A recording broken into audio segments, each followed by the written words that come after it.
We are joined by the head coach of the U.S. men's national team, Greg Berhalter. If you'd like to get in a queue to ask a question, you may do so by virtually raising your hand. We'll begin with opening comments from Greg on tonight's performance.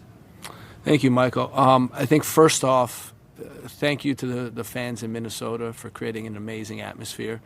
You know, it's easy to say on a night like tonight, you'll just stay home and sit in front of the TV and stay warm in your living room. But these fans came out and came out with energy and noise and really made it a great environment for us to play in.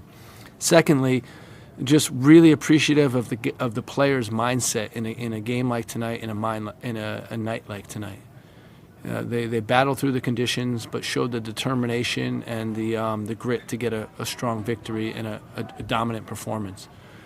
In the big picture, our goal in this window was to stay in second or to move to first place, and it looks like we'll do that after tonight. So happy as we move into the next window now. We're in position, and it's about closing it out in the next window. Looking at the performances of the group, a number of guys had really strong performances, but I'd like to single out Luca de la Torre for just an exceptional effort tonight. He was coach's man of the match and was all over the field and did a great job. That's the beauty. When you give a guy an opportunity, he takes advantage of it. Thank you. I should mention that we will be joined later by Walker Zimmerman and Luca de la Torre. We'll begin with questions and start with Stephen Goff from the Washington Post. Greg, congratulations on the victory. Honduras said a couple guys had to leave at halftime because of adverse effects from the cold. Were you aware of that? And in retrospect, does that make you think about having played here, given maybe some safety issues? I'm sorry. Can you repeat that, Steve? I didn't hear the first part of that question. Honduras said a couple guys had to leave the game at halftime because of hypothermia or similar issues. Does that make you think about or reconsider having played in these types of conditions? That's a really difficult question to answer. What I would say is that we provided Honduras and their staff and the referees with warm weather gear. We provided them with head gear, and trying to make it a safe environment for them to play in. When we go down to those countries and it's 90 degrees and 90% dew point and it's unbearable humidity and guys are getting dehydrated and cramping up and getting heat exhaustion, that's the nature of our competition. When we schedule this game in this location, you have to go by average temperatures, daily average temperatures, and it was the best guess. We wanted to minimize travel. We knew we were going to be playing in cold weather in 2 of the games, and we figured to do it in the third game as well instead of switching climates. A cold spell came through, and it's something we can't control. But all we can do once that happens is try to mitigate the risk by having warm weather gear and going out there and competing, and we did that. So it's a difficult question to answer, Steve. I hope I didn't avoid it with my answer. Next will be Doug Mcintyre from Fox. Thanks, Michael. Well, Greg, congrats on the win. 2 questions, if I may. You singled out Luca de la Torre, but another terrific performance from Weston McKennie. How important was him scoring early on to kind of settle the nerves, given that this, like you said, was a must-win match? And secondly, just if you could explain the decision to I didn't say it was start did I say it was a must-win match? No, I don't think I said it was a must-win match. Sorry, Greg, I thought you told the broadcast team that before the match. My apologies if that's not the case. No, I think that it was an important match to keep where we wanted to keep it, to stay where we wanted to stay in the standings, and that was important. And right from the beginning, right from the opening whistle, much like the Costa Rica game, I knew that we were in good control. The warm up was really good, and we started the game positively. The early goal helped. The goal before halftime helped also. But I felt like we had good control of the game, and the guys were up for the game. Sorry, Doug, did you have a second part? I just asked about Weston specifically. Yeah. Also the decision on Christian. Greg. Thank you. Okay. So with Weston, he's a guy that leads by his performance. I thought he had an outstanding window. I thought you could tell that he's in big form at Juventus, the way he came into this window. And he's dominant. And I think he's one of the best midfielders in this region, if not the best.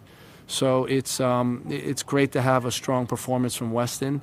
We've almost come to expect that from him. Regarding Christian, decisions like that are never easy. We still, the pre-game conversation with him was you're still going to affect the game, just in a different role. And, we had to do what we thought was best for the team and also put Christian in the best possible position to make an impact. And he did that today, and that's all you can ask of a player. Next will be Paul Tenorio from The Athletic. Thanks, Michael.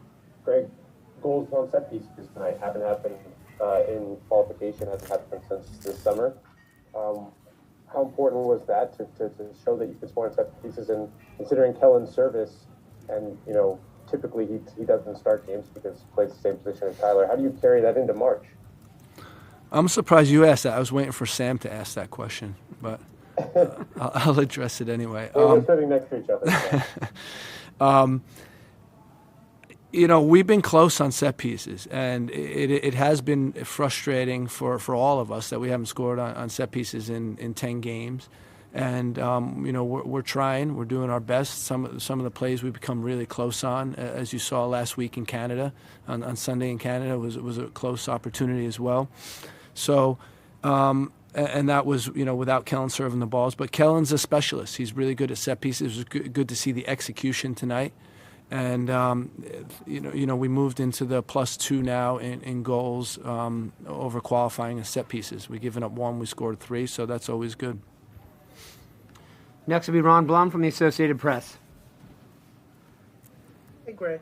Looking at games like today and all the 11 games so far, do you see any common threads on days you play well versus days you don't play well?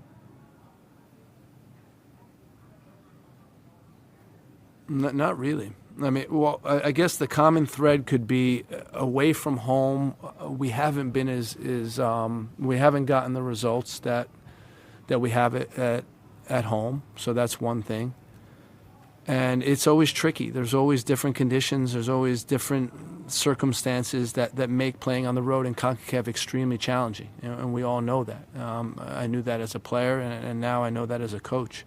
So, but what I'd say is that home field is a huge advantage for us. We play really well at home, and that's a positive thing. The formula for qualifying is to win your home games and have at least a point per game on the road.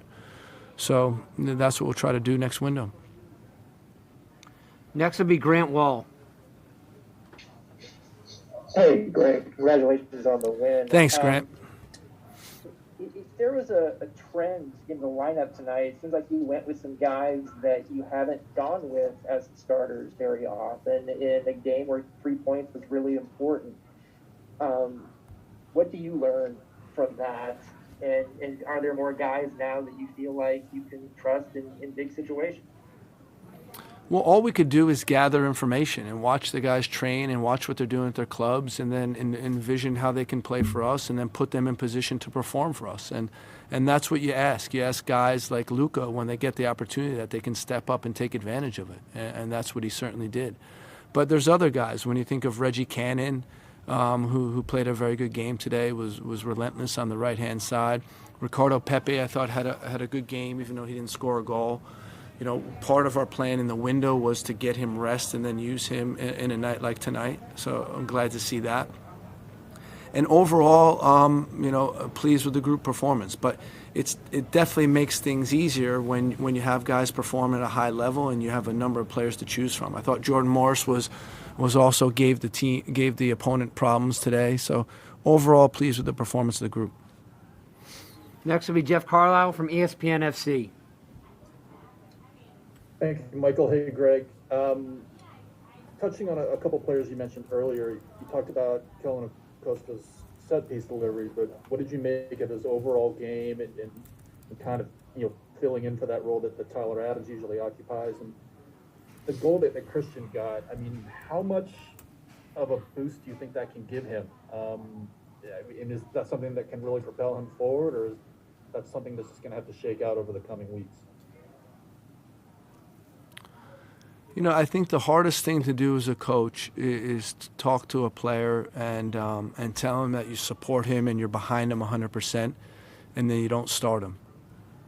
Because the players feel somehow that you're not supporting him. And for Christian, it was a very difficult decision, but I felt it was a decision that was made to put him in the best possible position to make the impact that we know he can make. And that's why when he's in those positions on the field, he has the quality to make finishes like that and to score goals like that. And that's the impact that he made for the group and really helped seal the victory for the team. So, you know, it's never easy, you know, when you're a player, a high-profile player, and you're not in the form of your life. And that those things are very hard to always capture, especially when you're at a club like Chelsea. But he's a guy that means a heck of a lot to this team. He's, you know, one of the top performers in our team over this stretch of time, and he's going to be a huge contributor to what we do moving forward. That's for sure. Next will be Ivis Galarcep from SBI Soccer. Great. Congrats on the win. Thanks. Yeah, two for me. Christian, obviously, when it's 2-0, you guys are pretty much in control there. Was there any thought of maybe changing up your plan and not bringing him in, or was it really important for you to get him in and hopefully, you know, have him in this window on a positive note? And as far as Lupo goes, he's someone who is rating very well in Holland. He's not putting up goals and assists, but he's you know, being considered one of the better midfielders in the Dutch league. What have you seen from him there, and what did you see from him this week that led you to put him in this spot, in this big spot? So part of it was just training. We watch him play at his games, and he does a very good job in his games, keeping the ball moving, connecting passes. The one thing that I agree that we haven't seen is goals and assists from him. And, you know, that's something that we look forward to from our midfielders, that they can contribute in that aspect. But watching him in training throughout the week, you could see that he got up to speed with the group, and then he was ready for this challenge. And all you can do is put players in position, then they need to do the rest. And he certainly did that. What was the other part of your question, Ivis? Sorry, I missed that. It was about Christian. About Christian? Oh, yeah. So, you know, if you ask any coach, being up 2-0 is a terrible lead to have. You always want you want to get up 3-0. So it was important that we put him in to get the third goal, and he did that. Next will be Sam Stasco. Thank you, Michael. Thanks, Greg. How do you think the field held up tonight? Obviously, adverse conditions, you're not expecting it to be perfect, I'm sure. And what kind of impact, if any, do you think the weather had on the way the game played out? And then last thing, you were seen on the broadcast taking pictures with some fans during a stoppage late in the game. Obviously, that's a pretty unusual thing to see. Can you talk through that moment and why you decided to do that? Yeah, you know, these guys are out there freezing their butts off and really just sacrificing to be there to support the United States of America.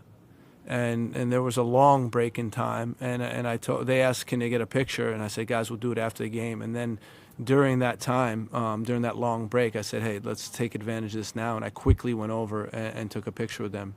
And, you know, a lot of respect goes out to Minnesota United and their staff and U.S. Soccer and our staff and putting this game on and getting this game going.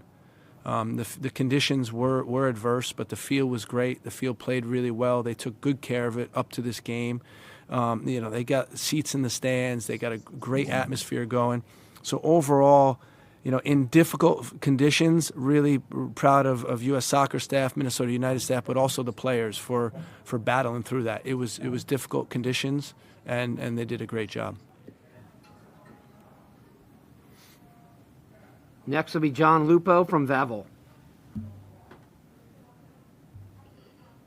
Greg, I know you were asked earlier about the set pieces, but as you said, you hadn't scored on set pieces in the last 10 matches. What was the difference tonight, and what does it tell you about how well the team's playing and where the team is at that you were able to turn that around and get goals, all 3 goals being on set pieces tonight?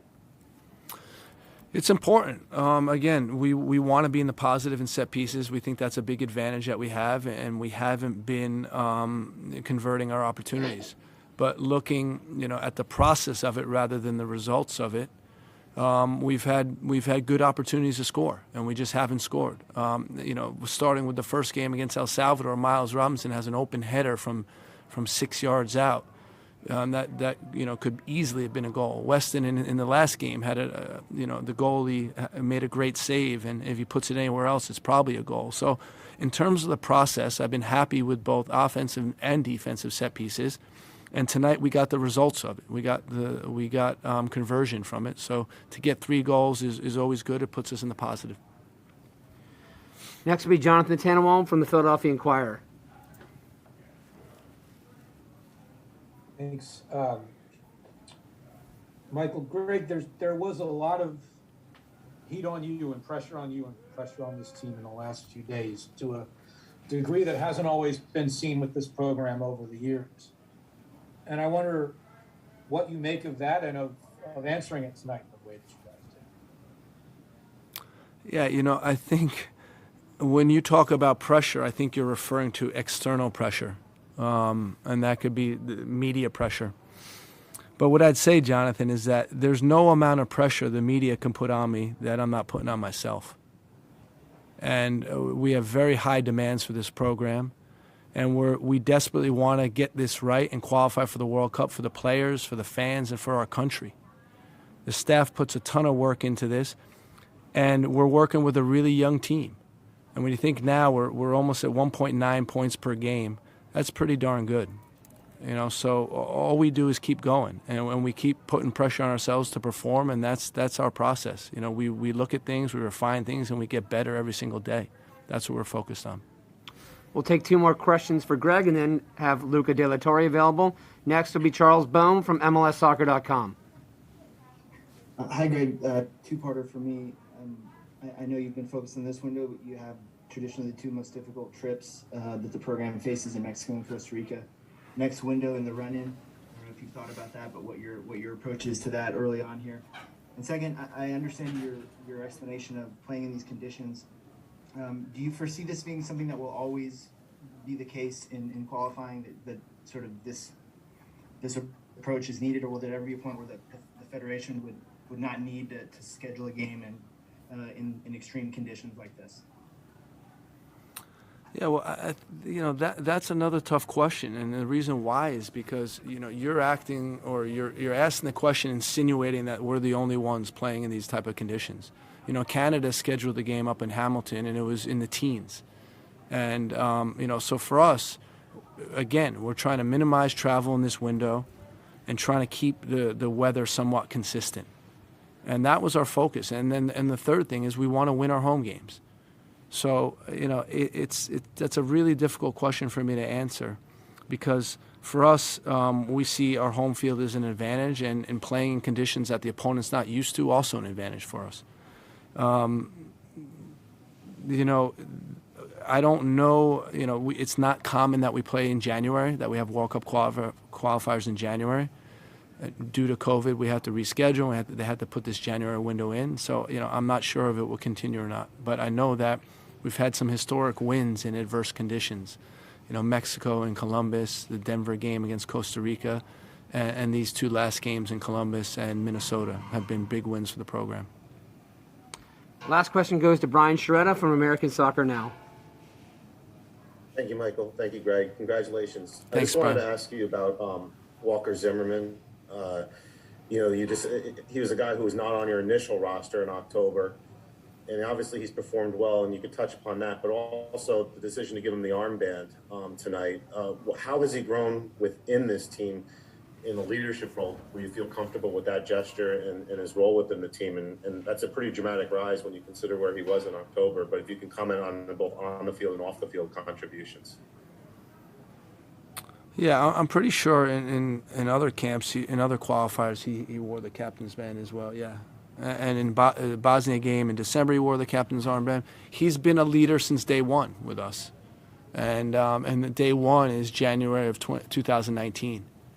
And, any specific decisions that we make in one window don't reflect the person's standing in perpetuity. That can change. And for Walker's case, an example of him changing, him playing in a big game, performing extremely well, and holding on to his position. The national team is extremely competitive for spots, and when guys come in and perform, they keep their spots, and Walker's certainly done that.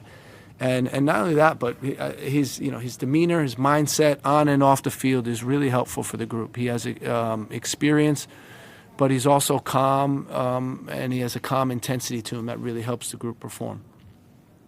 This was the 5th time that Walker has captained the U.S. national team, the record 4-1-0 when he wears the armband. Thank you very much, Greg. We'll be back with Luca De La Torre.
And we are back with U.S. men's national team midfielder Luca De La Torre. We'll begin with questions and start with Michael DeCourcy from the Sporting News. Yes, Luca, appreciate you taking the time. Congratulations. I wanted to ask you, a week ago, 10 days ago, Greg said that he expected when the Honduras players got to St. Paul, got out in the weather for this game, that they would take a breath and they'd feel it like they never felt it before. As you played through that game, did you notice the adverse impact that those conditions were having on your opponents? No, I think I was just focused on my own performance, and the conditions were both difficult for both teams. But yeah, the most important thing is winning the game. Next will be Paul Tenorio from The Athletic. Thanks, Michael. Luca, a big moment for you to start in a game where the team needed 3 points. How did you feel when you learned you were starting? How do you feel about your performance? And what was the kind of the discussion amongst the team about getting these 3 points in these conditions to kind of keep things in control ahead of March? Thank you. Yeah, it's really big opportunity for me. In some ways, I've worked my whole life for this. So I was just really happy to get the chance to start. And yeah, everyone was focused. It was definitely a must-win game. And yeah, we executed the plan well. They really didn't have a chance to come into the game 3-0. Next will be Drake Hills from the Tennessean. Hey, Luke, I wanted to ask you just about the trio with you, Weston, and Kellen. From the outset, it just seemed, obviously, with Kellen's service on set pieces, you doing your part and Wes doing his part. I'm curious, how did you feel about the way you guys gelled in midfield, and even for yourself, getting in front of some attacking opportunities as well?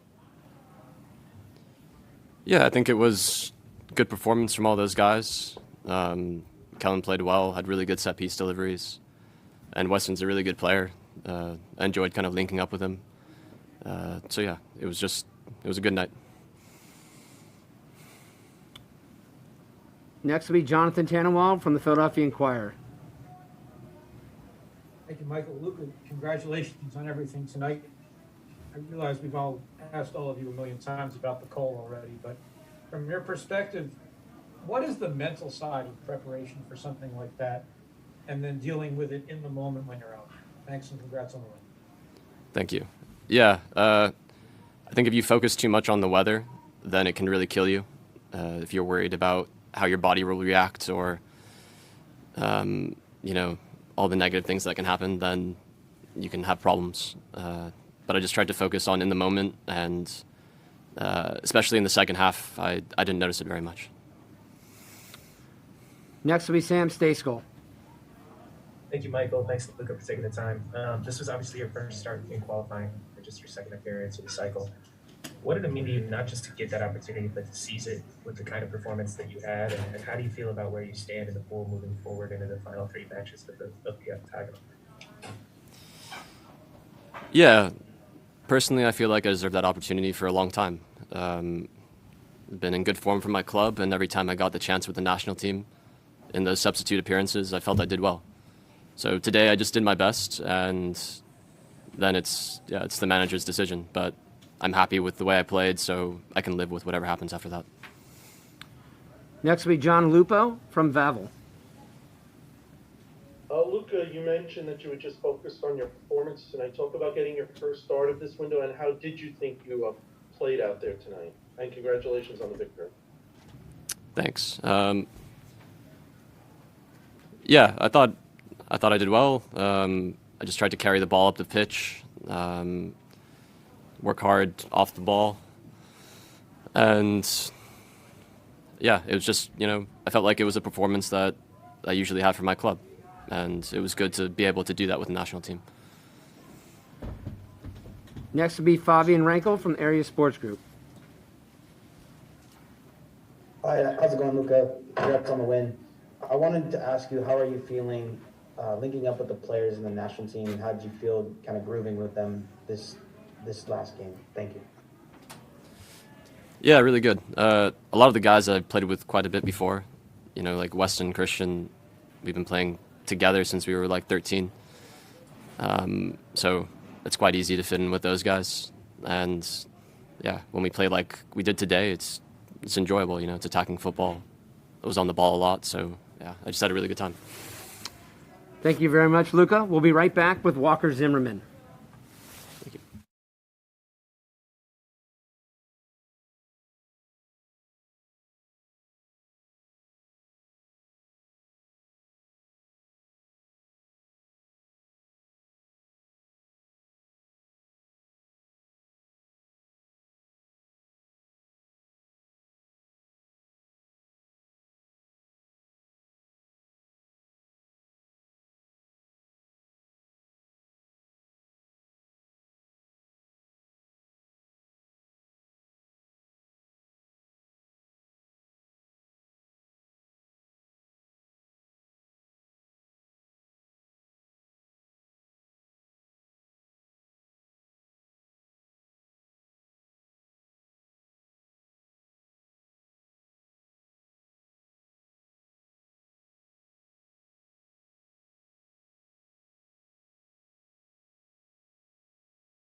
And we are back and joined by tonight's captain, Walker Zimmerman. We'll begin with questions and start with Ivis Skalarsep from SBI Soccer.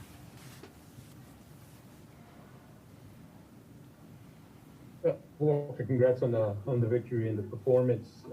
It's obviously everyone's talking about the weather conditions, but it seemed like you guys embraced that and really just went after Honduras. It seemed like it definitely hit them. Could you tell that it was overwhelming them? And the second one on as far as Weston goes, he's been outstanding this window. He's in outstanding form, but today it seems like he took it up a notch. Could you tell that he was in line? He was going to have one of these kind of games tonight?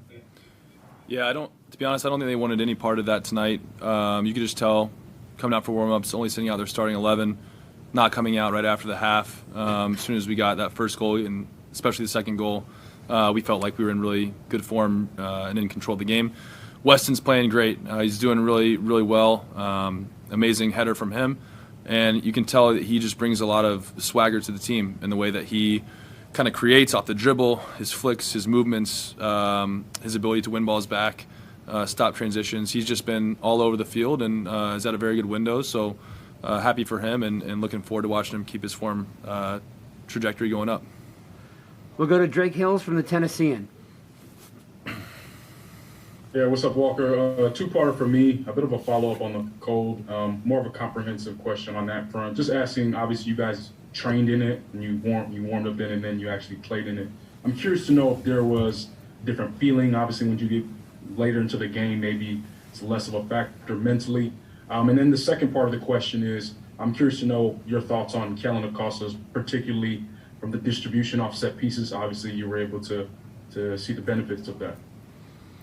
Yeah, I think it's actually a lot different going from training yesterday to warm-ups to the game, just because you're wearing extra layers. You have, protection over your ears and whatnot. But, I think once you get in that game mode, you just are out there competing. And that's all that really matters. You block out everything else and focus on your task and your objective. So I thought we did a really good job of that as a whole. Kellen had some really good service. I thought we were on the same page on a lot of set pieces. He put in some dangerous balls, and certainly, we got some goals because of his service. Next will be Sam Stasco from The Athletic. Thanks, Michael. Thanks, Walker. Congrats on the win. Luca De La Torre got his first start of qualifying tonight. Obviously, he got the Greg's Man of the Match honor after. What did you think of his performance, particularly how, quick and decisive he seemed when he was on the ball with his decision making? He was great. Luca's a guy he's special on the ball. His ability to dribble, his ability to break out, create transition moments for us with his ability to dribble at pace. And it really hurt Honduras tonight. And I thought he definitely had a great game and was confident on the ball. Again, made the right decisions and really grew into the game as it went on. You could tell once he started having some successful dribbles, some successful passes, he just kind of kept growing into the game and definitely became a big bright spot for us there, especially second half. We'll go to Ryan Tomich from Goal.com.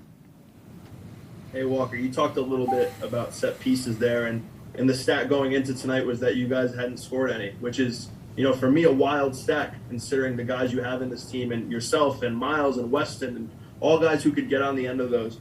Did you guys take that somewhat as a challenge, sort of personally at all, the fact that you hadn't had any of those yet? And in getting those tonight, how important is it to establish that as something that you guys can do and dominate as you guys kind of go forward?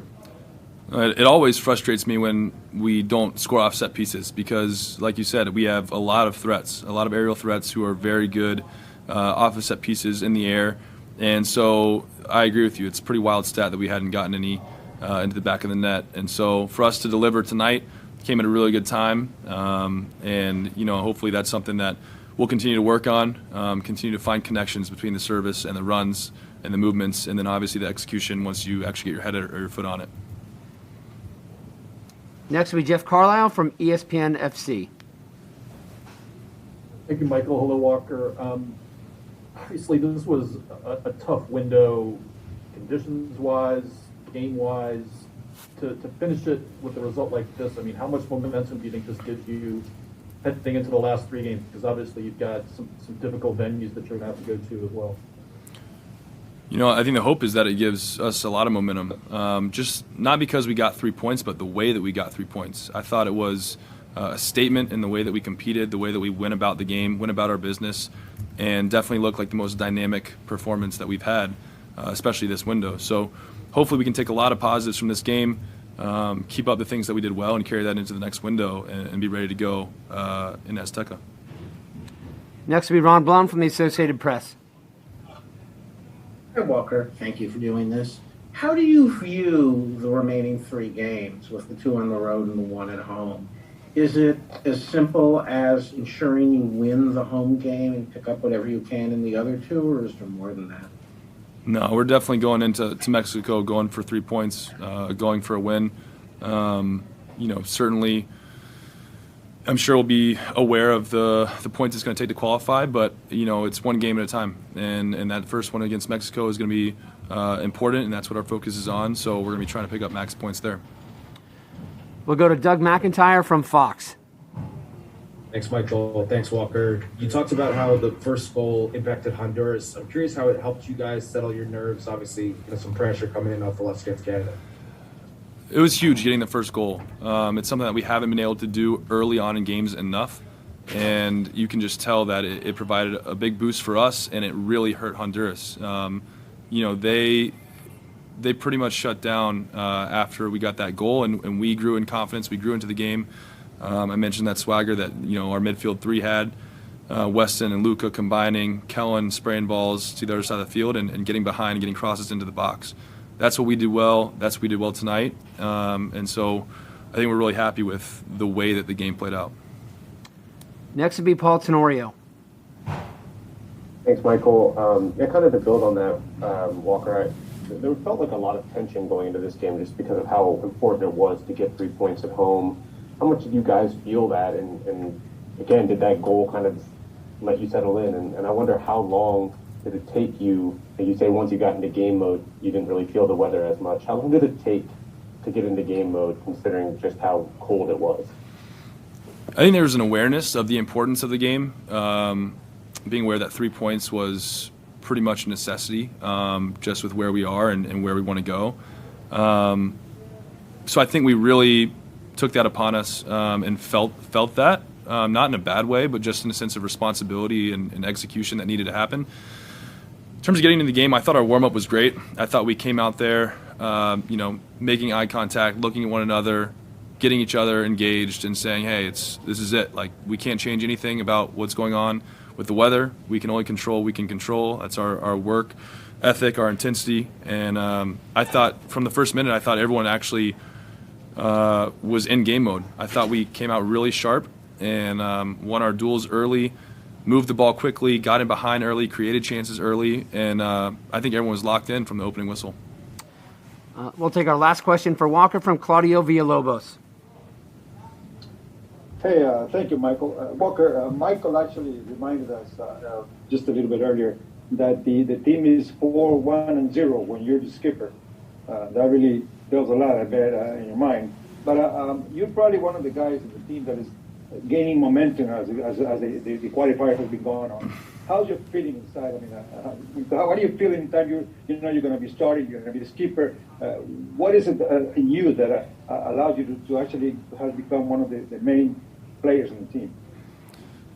I think it starts with just desire, competitiveness, and that's kind of been my DNA my whole way through, is leading by effort and competitiveness and communication, and making sure that on nights like tonight when your mind can sometimes wander, go other places, think about, oh, it's cold outside. It's breaking guys out of those thoughts and encouraging them, pushing them forward, constantly on top of everyone to make sure the intensity stays at a high level. And so that comes naturally for me. I take a lot of pride in representing this country, especially wearing the captain's armband. That is truly a goal of mine from a long time ago. It really is a dream come true, and I don't take that responsibility lightly. So really proud anytime I represent this team, and certainly wear the armband. And so proud of the effort tonight from the entire group, and it's definitely a performance, like I said, that we can build on and look forward to March. Thank you, Walker. Thank you, ladies and gentlemen, for joining us. Good night from St. Paul.